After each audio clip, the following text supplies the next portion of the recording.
En prenant cette idéologie, il crée un environnement où la peur et la haine peuvent prospérer, lui permettant de renforcer son pouvoir. Les partisans de Voldemort, les Mange-Morts, adhèrent à ces idées, perpétuant un cycle de discrimination et de violence. En fait, on sait qu'il méprise même la femme qui l'a mis au monde, parce que elle est allée s'accoupler avec un moldu. Il estime que c'est indigne de son sang, de sa lignée, que de s'abaisser à des sous-êtres moldus.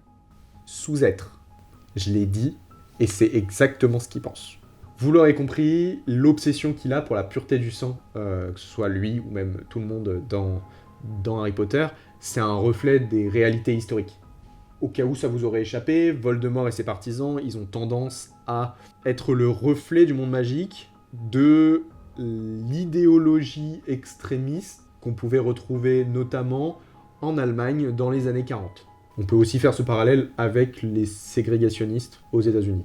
L'insistance de Voldemort sur la pureté du sang et la hiérarchie raciale crée une société divisée et fracturée. Il utilise la discrimination comme une arme pour déstabiliser ses ennemis et pour gagner des partisans. C'est insupportable. Petite pause. Parmi ceux qui se sentent supérieurs ou menacés par les changements dans la société sorcière. Dans la société sorcière ? Dans la société sorcière. Et comme on dit diviser pour mieux régner, utiliser cette méfiance lui permet en fait de gagner des points et gagner du pouvoir dans le monde magique. On retrouve ce parallèle dans le tome 5, l'Ordre du Phénix.